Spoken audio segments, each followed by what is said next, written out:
প্রিয় শিক্ষার্থী, আশা করি সবাই ভালো আছো। তো ভিডিও হেডলাইন দেখে তো বুঝেই ফেলছো আজকে কি নিয়ে আলোচনা করতে যাচ্ছি। আজকে আমরা আলোচনা করতে যাচ্ছি ডিসজাংশন ইন ডিসক্রিট ম্যাথামেটিক্স।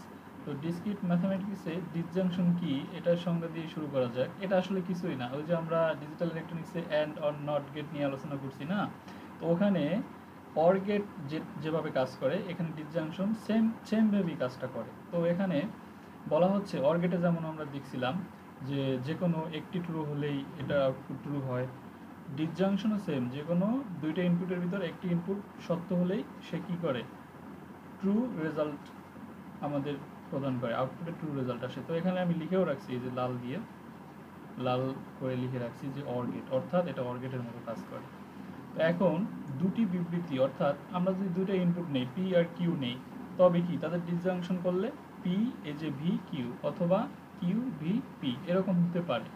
তো এটা আমরা আসলে এক্সাম্পলের মাধ্যমে দেখতে পারি। এক্সাম্পল কি, পি কিউ, এই যে দুইটা এক্সাম্পল, দুইটা ইনপুট নিয়েছি পি কিউ এবং এটা হচ্ছে আউটপুট আমাদের। তো পি কিউ যদি আমরা ইনপুট নেই, এটা ফলস মানে জিরো, এফ মানে কি মিথ্যা, এবং আমরা এটাকে জিরো ধরতে পারি ডিজিটাল ইলেকট্রনিক্সের এক্সাম্পল হিসাবে।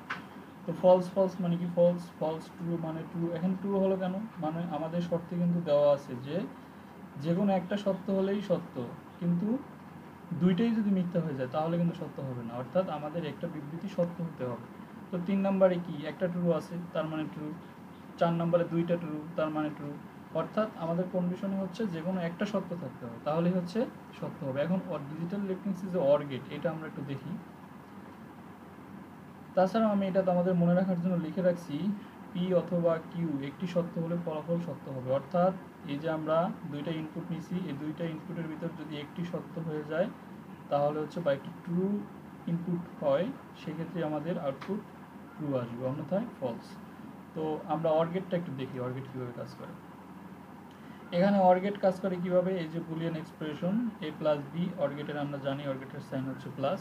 তো দুইটা ইনপুট এ এবং বি যদি ইনপুট নেই, এখানে এই যে জিরো জিরোতে জিরো হয়, অর্থাৎ জিরো মানে ফলস, এই যে এখানে ফলস লেখা আছে না, এফ এফ মানে ফলস, তো জিরো মানে false, zero zero zero, zero অনে অন, অন মানে ট্রু, এখানে একটা ট্রু আছে তাই অন হয়েছে, এখানে অন জিরো তার মানে কি একটা অন আছে তাই অন, দুইটা অন থাকলে তো কথাই নেই, অন হয়ে যাবে।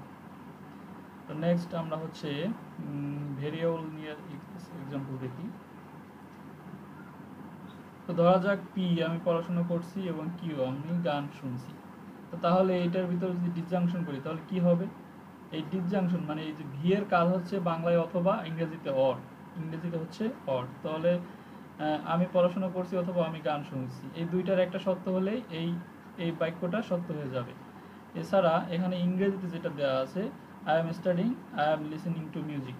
তো এখানে দেন পি কনজাংশন আর ডিসজাংশন যদি কিউ করি তাহলে কি হবে, I am studying or I am listening to music, অর্থাৎ এখানে এই ডিসজাংশনের কাজ হচ্ছে অর, আর এইখানে যদি বাংলায় আমরা করি তাহলে হচ্ছে অথবা। তো এটাই ছিল ডিসজাংশনের বেসিক এবং ডিটেলস ধারণা। যদি ভালো লাগে থাকে তাহলে হচ্ছে বন্ধুদের মাঝে শেয়ার করবা এবং হচ্ছে আমাকে আমার চ্যানেলটা সাবস্ক্রাইব করে সাথেই থাকবে। ধন্যবাদ সবাইকে।